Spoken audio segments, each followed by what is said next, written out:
Sugeng dalu dumateng rekan-rekan sugeng rawuh wonten pepanggihan ingkang kaping 16 ya. Untuk pertemuan malam ini kami nanti akan menyampaikan saya menemukan ini harta karun. Jadi tulisan dari Simbah yang belum sempat kami sampaikan kepada teman-teman, ini nanti akan saya sampaikan sebagai pengetahuan kita bersama. Namun sebelumnya mungkin kami akan mengingatkan kembali pesan dari Simbah dulu. Wong Jawa iki kon tansah eling lan waspada gitu ya. Eling itu kan jelas ya. Eling marang sukmane. Ya untuk kepentingan ya mestinya untuk madya dan wasana. Karena bagaimanapun kita tidak bisa tutup mata dengan kepentingan madya. Jadi meskipun kita itu belajar ilmu Jawa kasempurnan, bukan berarti bahwa kita itu harus fokus pada tujuan sampurna, karena kita masih butuh hidup di madya. Ya mestinya madya itu juga harus diselesaikan dulu. Karena kalau madya itu kita tinggalkan demi untuk mengejar kepentingan wasana atau pengen meraih keberhasilan sampurna, saya pastikan bahwa itu pun sulit. Karena apa? Kita lari dari tanggung jawab menyelesaikan urusan madya itu nantinya akan menghantui atau mengotori hati dan pikiran kita. Maka alangkah lebih baiknya bahwa kita sambi ya, karena kita masih membutuhkan kepentingan madya, ya madya itu harus diselesaikan dulu. Syukur kalau bisa itu disambi mikirke kepentingan wasana. Ya. Eling, saya katakan tadi bahwa eling itu adalah eling marang sukmane atau eling marang Gusti sing nguripi ragane dewi-dewi. Ya. Simbah dulu berpesan, dan ini untuk disampaikan di dalam pertemuan paguyuban untuk melakukan perenungan malam dan perenungan pagi. Artinya dalam satu hari atau 24 jam ini minimal kita melakukan perenungan atau ngrenungke sukmane itu 2 kali. Syukur setiap ada waktu kita tansah ngrenungke sukmane atau eling marang sukmane. Tetapi minimal adalah 2 kali. Nah, 2 kali itu kan ditunjuk waktu sebelum tidur. Karena kalau kita dulu yang saya sarankan itu kalau kita sudah tidur, nanti begitu kita ngelilir atau bangun tidur, mungkin jam 1, jam 2 atau setelah jam 12, itu kita melakukan perenungan. Tetapi itu artinya bahwa kita itu hanya sekali melakukan perenungan sekali. Nah, karena waktu yang sudah semakin mendesak, maka kita disarankan untuk melakukan perenungan 2 kali. Yaitu ngrenungke sukmane butuh selamat sak keluarga. Ya, jadi karena apa? Seperti yang saya ingat pada tahun 86 dulu, Simbah ngendika bahwa dadiya presiden ning nek ora iso slamet ngadepi pergantian zaman, percuma. sak beja-bejaning menungso kuwi nek iso ndenangi zaman anyar. Karena apa? Secara logika, kalau dulu saya tidak paham itu maksudnya apa. Ternyata setelah kita atau khususnya saya belajar ilmu Jawa Kasampurnan, kita bisa merasakan bahwa kita melakukan upaya untuk bisa berhasil wasono dalam situasi dan kondisi atau di zaman seperti sekarang ini itu tidak mudah. Karena keberhasilan itu mestinya kita bisa mengalahkan 7 negara, 7 negara.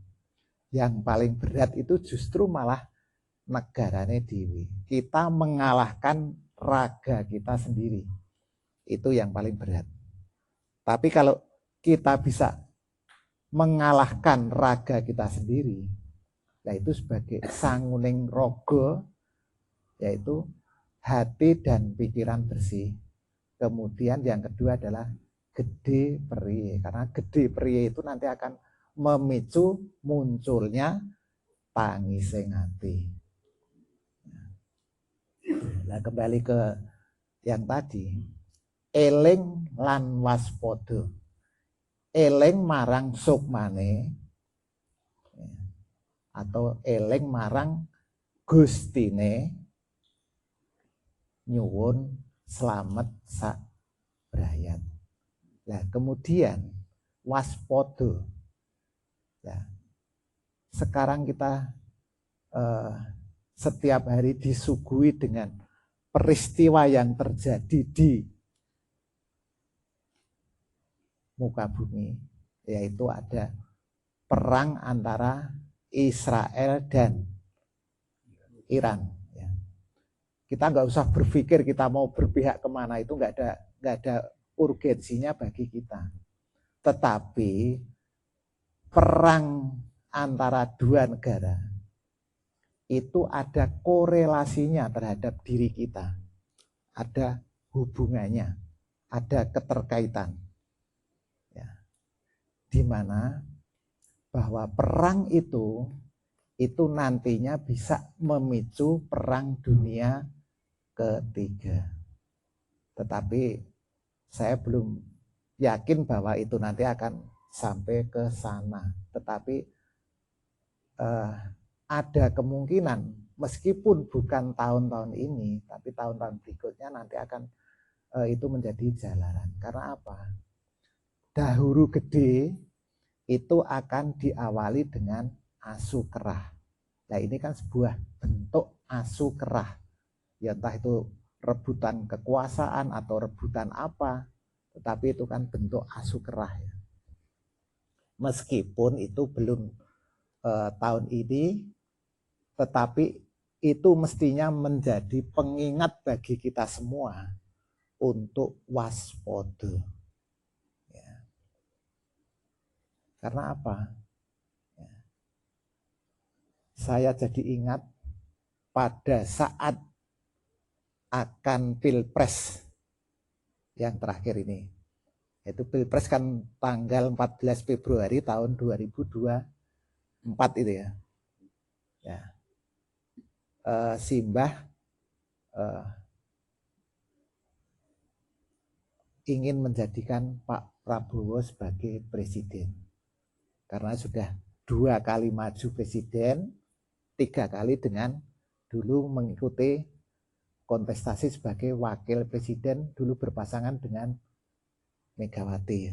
Tetapi untuk maju presiden kan 2 kali, tahun 2014 dan tahun 2019 Pak Prabowo 2 kali kalah melawan Pak Jokowi. Nah, pada tahun 2024 Pak Prabowo mencalonkan diri untuk maju yang ketiga kali. Saya pernah dulu ada orang yang komentar ke Simbah, Mbah, nek Pak Prabowo nanti yang dijadikan presiden, Amerika nanti bisa marah. Simbah mengatakan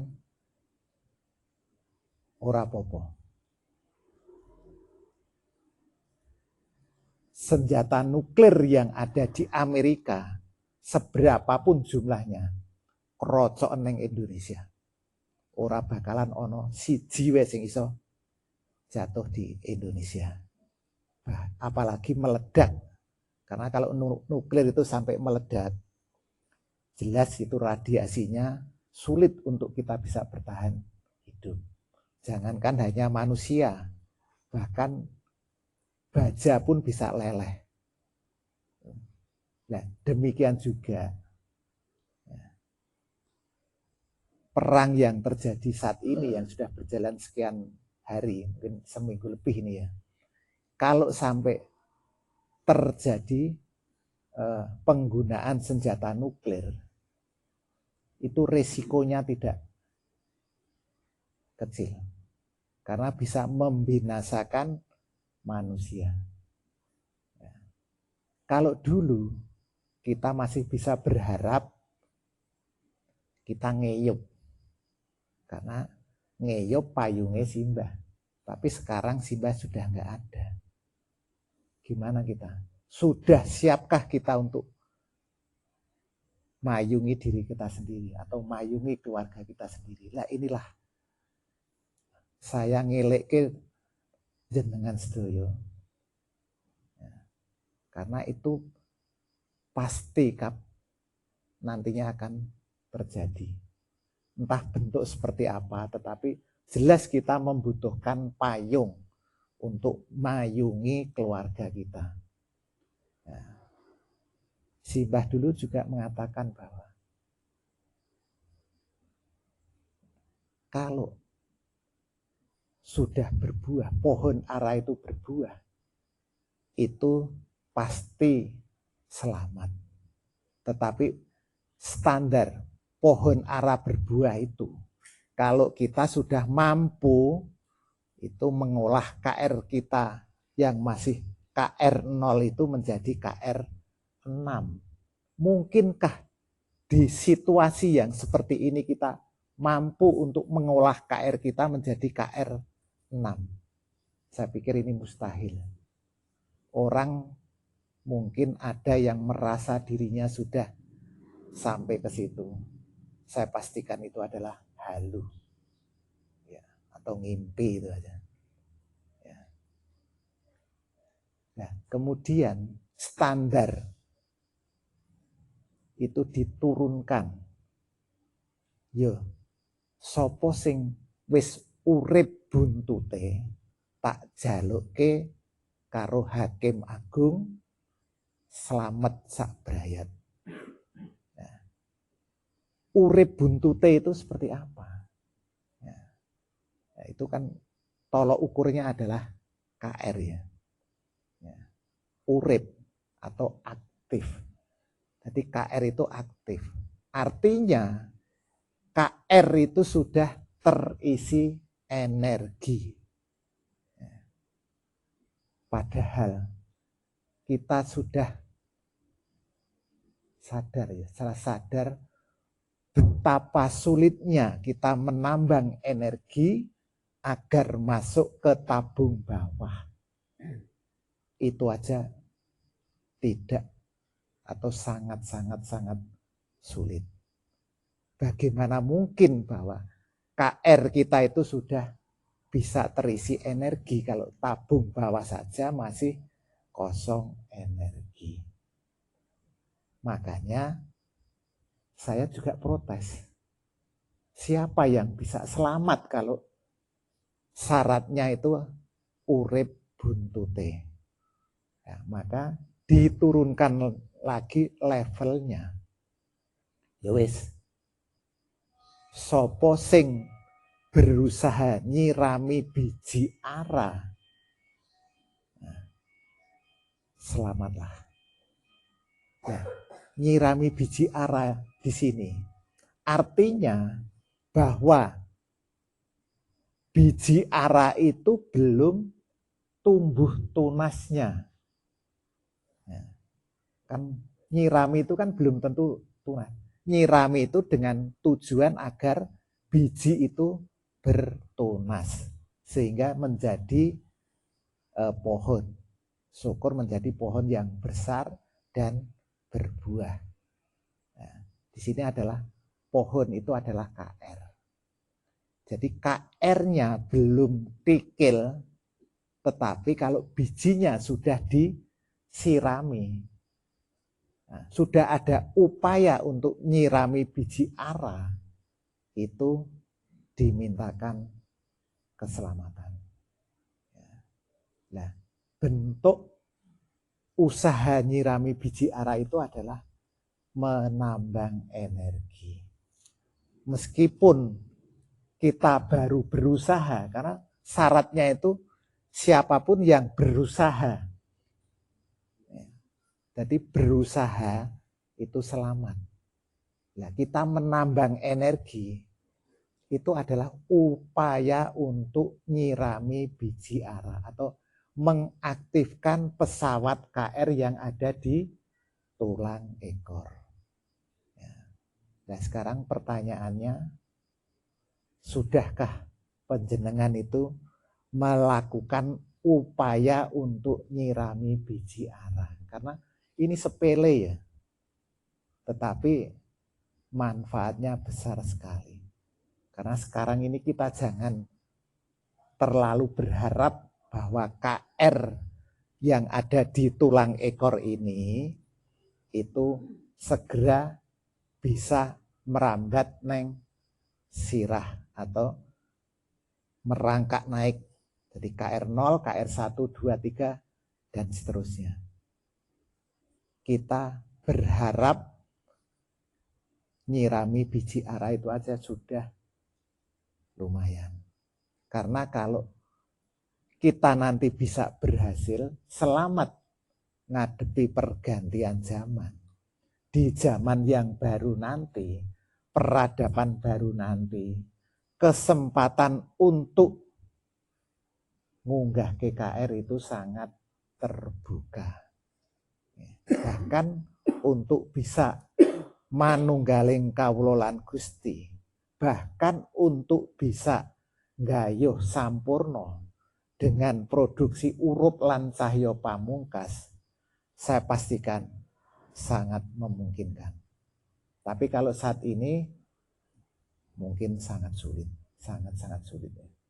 Jadi kuncinya apa? Marilah kita berusaha untuk membekali raga kita ini dengan dadi raga sing watak satriya. Kita harus meninggalkan watak buta kita. Yaitu gimana? Kita melatih yang tadinya itu kita punya watak iri, dengki, benci, dendam, jahil, metakil, dan sebagainya. Itu harus kita buang. Ya. Kemudian kita juga berlatih wani perih. Padahal ini persyaratannya kan gede periye ya. Tetapi kita berlatih dulu dengan wani perih. Ya terserah nanti prakteknya seperti apa. Yang jelas kita mulai malam ini kita mestinya harus sadar atau waspada dengan situasi yang terjadi saat ini. Nah, bahkan saya di YouTube saya mengatakan bahwa meskipun banyak orang yang memprediksikan atau melakukan penerawangan bahwa bencana besar itu akan terjadi di tahun 2025. Dan ini akan terjadi perubahan peradaban. Tetapi saya masih meragukan karena sebagai pandem atau patokan saya itu apa yang sudah disabdakan oleh Simbah. Simbah sudah bersabda, biarlah tahun 2025 dan tahun 2026 ben do dinggo menikmati nangkane. mereka-mereka yang mengikuti pemilu legislatif, pilpres, dan pilkada, mereka yang menang dan dilantik, itu biarlah menikmati kemenangannya di tahun 2025 dan tahun 2026. Itu sabda itu adalah cipta. Jadi wis dicipta seperti itu. Saya yakin bahwa tahun 2025 dan tahun 2026 ini belum. Nah, kemungkinan setelah tahun 2027. Masih ada waktu 2 tahun. Jadi kesempatan 2 tahun ini, kalau kita benar-benar mau meluangkan, meskipun ini hanya lagi disambi, kita akan mampu untuk menambang energi. Tetapi waktu yang 2 tahun, kalau kita hanya semoyo-semoyo, 2 tahun pun nanti akan segera habis. Nah, maka saya mengingatkan apa yang dipesankan oleh Simbah untuk melakukan perenungan malam dan perenungan pagi itu kembali dilakukan. Ya. Bukan berarti saya ngajak ini, saya itu juga rutin, itu enggak sama ya Pak. Jadi saya pun kadang juga lupa. Ya. Tetapi minimal kalau kita selalu kita elengke seperti ini, kita akan teringat kembali. Jadi pesan saya itu, karena apa? Saya sangat yakin bahwa perubahan peradaban ini nantinya masih menyisakan orang-orang yang terpilih untuk mengisi peradaban baru. Ya, padahal yang akan terjadi ini adalah peristiwa yang paling mengerikan, yang belum pernah terjadi, dan setelah ini tidak akan pernah terjadi lagi. Padahal kalau kita melihat peristiwa yang terjadi dulu, kota Sodom dan Gomora dihukum dengan api. Jadi 2 kota itu semua mati terbakar. Hanya Lot yang selamat karena Lot mengikuti apa yang diperintahkan oleh Tuhan yang menghidupinya. Kemudian di zaman Nuh itu terjadi bencana air bah.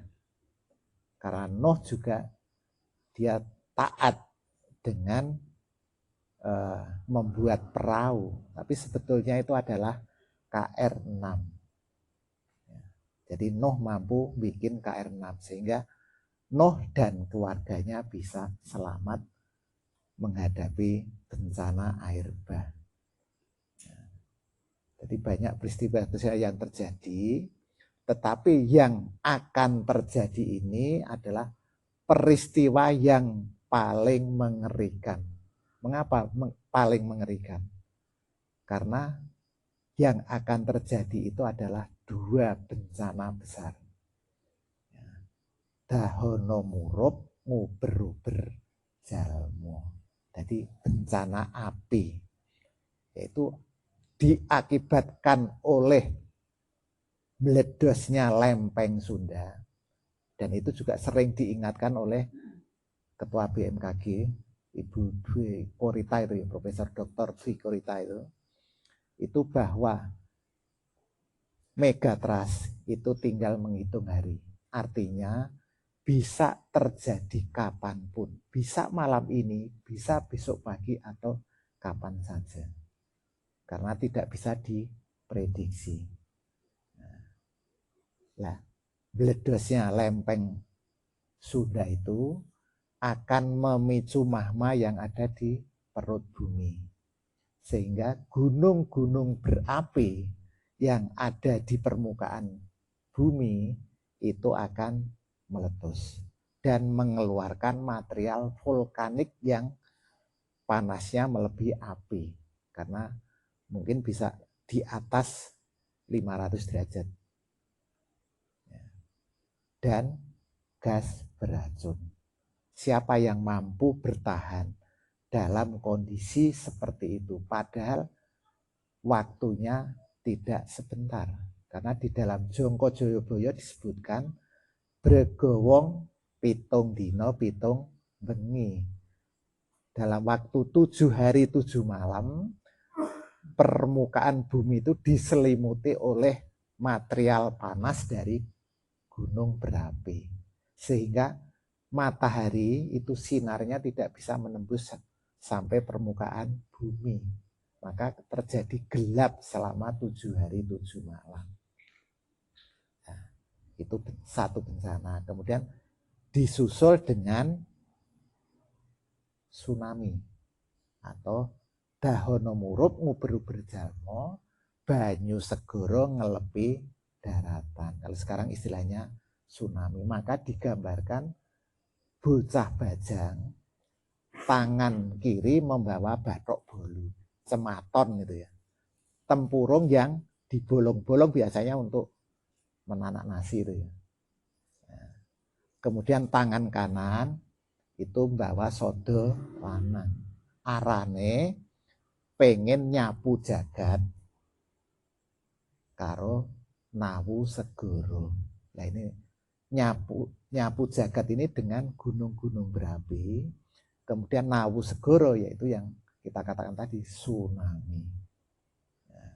Nah ini bencana bukan hanya api, bukan hanya air seperti yang terjadi zaman Nabi Lut atau Nabi Nuh, tetapi ini dua-duanya. Maka ini bencana yang paling mengerikan. Tapi percayalah, meskipun bencana yang begitu dahsyat, kalau kita benar-benar mau menjalankan apa yang diperintahkan oleh Simbah dengan berpedoman pada ilmu Jawa Kasampurnan, kita pasti selamat. Dunia ini hanya satu-satunya, itu hanya di paguyuban kita. Ilmu mengolah jiwa. Kalau kita kembalikan ke lagu kebangsaan, ya meskipun kita ulang lagi, ya, Indonesia bisa raya kalau kita itu bangun jiwanya, atau bangsa Indonesia bangun jiwanya. Nah untuk ini saja, ini kan hanya untuk madya itu ya. Itu aja tidak punya ilmunya. Bagaimana Indonesia bisa raya kalau ilmunya saja tidak punya? Kita yang punya ilmunya belum tentu orang lain akan mau. Jadi jangan harap ya akan terjadi mujizat Indonesia itu bisa menjadi raya kalau jiwanya aja belum bangun. Nah, makanya kita yang sudah diwarisi dengan ilmu Jawa Kasampurnan ini, sehingga kita sudah bisa berkolaborasi trio, yaitu Rogo bekerja sama dengan ilmu Jawa Kasampurnan mengolah KR yang ada di tulang ekor. Nah, ini kita sudah lengkap, kita sudah punya ketiga-tiganya. Tergantung sekarang tinggal kemauan kita. Kita mau melakukan kolaborasi atau tidak. Apakah ilmu Jawa Kasampurnan itu hanya sebagai pengetahuan?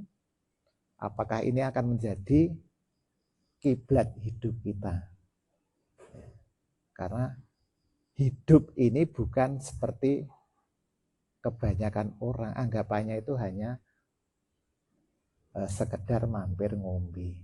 Jadi waktu yang sangat singkat ini digunakan untuk senang-senang. Ya, tetapi hidup itu ada tujuan. Ya, karena energi itu akan bisa menuju ketiadaan. Itu kalau energi itu menghidupi raga manusia, dan raga manusianya itu dadi raga sing watak satrio dan mau mengolah KR dan bisa produksi urup lan cahya pamungkas. Nah, ini kaitannya nanti akan saya bacakan harta karun yang baru saya temukan ya malam ini tadi. Ini tulisan dari Simbah dan ini belum pernah saya bahas dalam pertemuan. Sehingga ini nanti akan saya bacakan. Inilah jadilah pengetahuan baru. Ya, meskipun sering kita mendengar ini kaitannya dengan lepetan. Jadi 3 kali ya. Angu dari, angu culi. Ya. Nah ini sering kita mendengarkan tetapi secara jelasnya ini baru saya baca ini tadi. Sehingga apa yang saya dapatkan ini pas kesempatan pertemuan sekarang ini akan saya bacakan. Ya. Maaf, pakai sabungan ini ya. Ya. Ini lepetan. Ini Simbah menuliskan dengan kata yaitu pamudaran. Pamudaran atau pembebasan.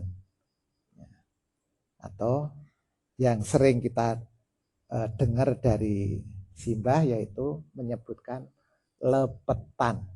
Jadi lepetan itu 3 kali ya, bukan lepetan, angudari, tetapi disebutkan 3 kali. Lepetan, lemetan, angudari, angujuli. Nah, ini untuk lepetan pertama, maaf dulu. Jadi untuk melakukan lepetan ini yang diperlukan, ini mungkin sudah berkali-kali kita bahas, yaitu dengan trio. Ya. Jadi ini perlu saya biar ini menyambung dengan apa yang ditulis. Ya trio itu saya ulangi lagi ya. Itu tri itu kan 3 ya. Itu apa saja? Itu 1 itu sebagai komandannya itu adalah raga. Ya, jadi raga kita ini.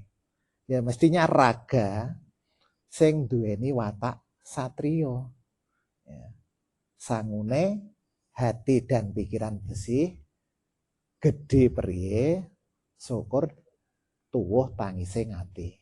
Ya, meskipun untuk tahap awal itu tangising ati itu belum dibutuhkan, tetapi nanti untuk tahap-tahap berikutnya, terutama untuk penambangan di wilayah makro atau wilayah 7 makro, itu tangis kelayung-layung itu dibutuhkan. Tapi untuk menambang energi yang ada di mikro, itu cukup dengan hati dan pikiran bersih dan gede periye.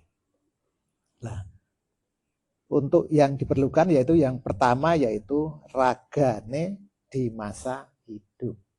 Karena kalau kita sudah mati nggak ada gunanya, wong ragane udah nggak bisa apa-apa. Tapi raga di saat masih hidup, ini raga itu mestinya menjadi komandan sebagai operator.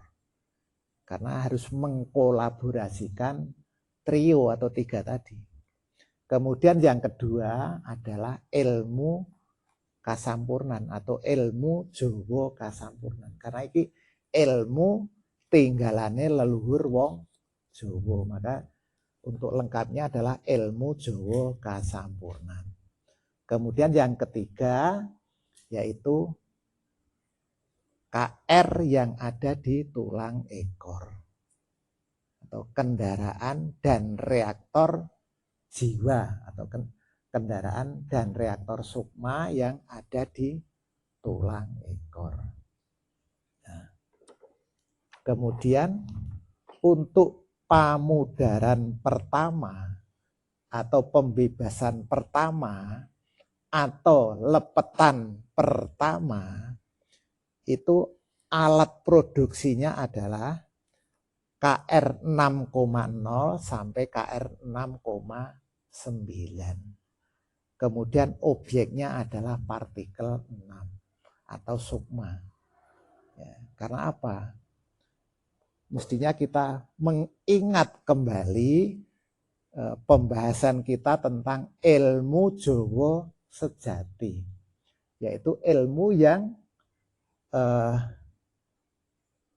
membahas tentang bagaimana kita mengolah KR dari KR 0 sampai KR 6,9. Itu ilmu Jawa sejati, yaitu istilah umum dinggo gayuh manunggaling kawula lan Gusti. Meskipun di luaran sana manunggaling kawula lan Gusti itu cukup dengan raganya ngosongke pikiran. Biar pikiran itu diisi oleh kehendak Tuhan, itu sudah dikategorikan sebagai manunggaling kawula lan Gusti. Baru rogone bisa mengosongkan pikiran. Nah, untuk mengosongkan pikiran itu mestinya dengan kita melakukan semedi atau meditasi. Karena meditasi itu kita sudah berkali-kali membahas bahwa meditasi itu kita berusaha untuk meng-off-kan kesadaran fisik. Meng-off-kan kesadaran fisik. Mereka menyebut mengosongkan pikiran. Ya, cukup itu.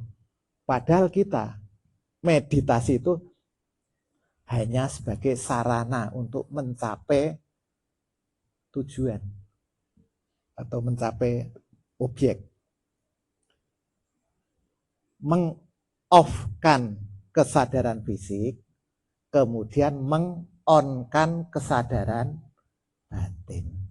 Mereka meng-off-kan kesadaran fisik itu saja sudah dianggap wis manunggal kawula lan Gusti. Karena kalau pikirannya itu sudah kosong, kemudian biarlah pikiran itu diisi oleh Gustine atau Tuhan, itu sudah dianggap manunggaling kawula lan Gusti. Tapi bagi kita itu jauh sekali. Wong kita untuk penambangan energi saja kita sudah melakukan semedi atau meditasi.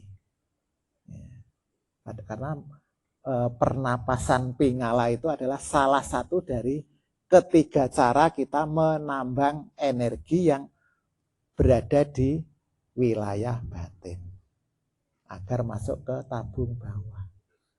Nah, belum nanti kita melakukan meditasi lagi, yaitu pernapasan sungsumna untuk mengaktifkan KR. Nah, padahal itu masih jauh lagi. Manunggaling kawula lan Gusti itu kalau raga sudah mampu bikin atau mengolah KR itu menjadi KR 6,5 ya, atau 6B. Itu baru manunggal. Ya.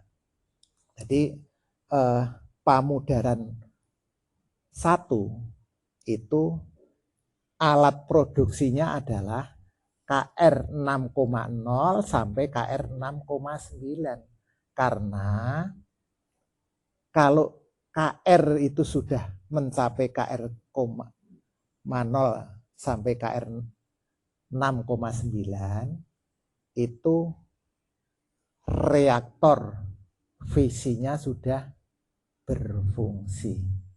Nah, reaktor fisi atau reaktor 6 fisi itu berfungsi sebagai alat untuk ngudari atau nguculi. Karena apa? Ingat bahwa sukmo atau sukma itu bisa melakukan penerbangan ke wilayah 6 makro. Kalau orang umum mengatakan ke surga atau wilayah 6 makro itu kalau raga itu sudah mampu mengolah KR itu menjadi KR 6, tengah atau KR 6B. Sehingga KR itu bisa masuk ke dalam sukma. Dan sukma bisa melakukan penerbangan ke wilayah 6 makro. Ya. Nek ora iso ngudari atau nguculi dari buntele, karena sukma itu gebuntel 5 partikel, yaitu sedulur papat dan rogo. Bagaimana mungkin sukma itu meskipun punya KR 6 bisa melakukan penerbangan ke wilayah 6 makro atau ke surga? Kalau sukmane atau roh yang menghidupi raga ini masih terbungkus, maka reaktor 6 visi inilah yang sebagai alat untuk mudari atau nguculi. Nah, ini yang dimaksud lepetan 1 itu adalah ini. Nah, kemudian untuk pamudaran 2, ini Bang Mujono kan menggunakan istilah pamudaran, tapi pamudaran itu sama aja dengan pembebasan atau lepetan. Jadi kalau nanti pamudaran itu ya sama aja dengan lepetan atau sama aja dengan pembebasan. Nah, pamudaran kedua itu alat produksinya adalah KR 7,0 sampai KR 7C. Nah, kemudian objeknya adalah inti C. Jadi dengan KR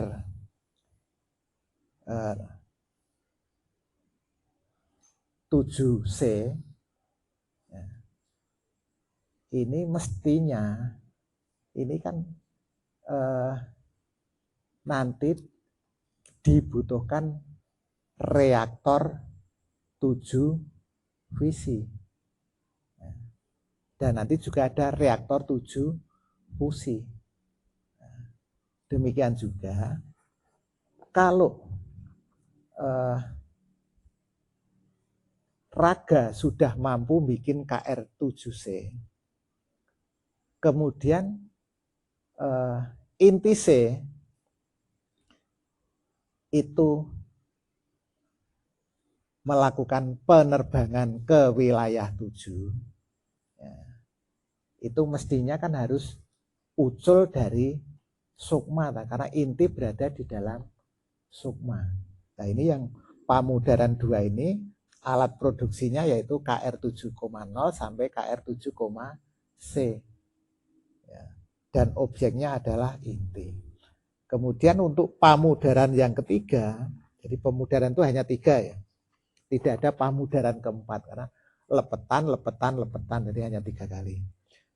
Nah, pamudaran ketiga, ya, alat produksinya adalah KR 7C, itu produksi urup lan cahya pamungkas. Nah, itu yang dibutuhkan mestinya menggunakan reaktor 7 visi. Karena itu apa? Ngudari E7 yang berada di, atau itu memisahkan itu kan sama aja kan ngudari ya, karena berada di dalam wadahnya. Nah, jadi reaktor 7 visi itu digunakan untuk memisahkan E7 yang berada di dalam KR dan yang berada di dalam inti C. Nah, inilah untuk pamudaran ketiga. Nah, objeknya adalah sampurno. Nah, ini karena ini baru saya buka malam ini tadi, maka ini masih tak bawa ya karena istilahnya belum ngelotrok tadi saya, daripada nanti terlewatkan, maka ini masih saya butuhkan untuk saya baca. Dan ini mudah-mudahan bisa menambah, karena kita dulu sering mendengarkan tentang lepetan, angu dari angu juli, tetapi kita tidak tahu maksudnya apa, kita hanya baru mendengarkan, meskipun ya ada sebagian dari teman-teman mungkin kayak Mbak Katino, Mas Didi dan sebagainya itu juga dulu sudah dijelaskan, tetapi secara lengkap ini perlu saya bacakan di sini. Nah, ini yang bisa saya sampaikan. Kemudian nanti seperti biasa dibuka forum untuk tanya jawab. Ya, untuk pembekalan materi mungkin cukup ini saja. Dan nanti untuk tanya jawab mungkin ya kalau tidak muncul pertanyaan, mungkin nanti juga perlu saya pancing dengan sebuah pengetahuan, sehingga nanti anggap saja apa yang pengetahuan yang saya sampaikan di sini tadi adalah sebuah pertanyaan, dan itu nanti akan saya jawab sendiri. Tapi harapan saya mudah-mudahan nanti ada pertanyaan dari penjenengan. Jadi silakan nanti kalau punya unek-unek untuk ditanyakan. Nah, mungkin dari saya cukup ini dulu. Mungkin kalau Mas Didi mau nambah atau mau langsung warna sari, monggo. Untuk waktu.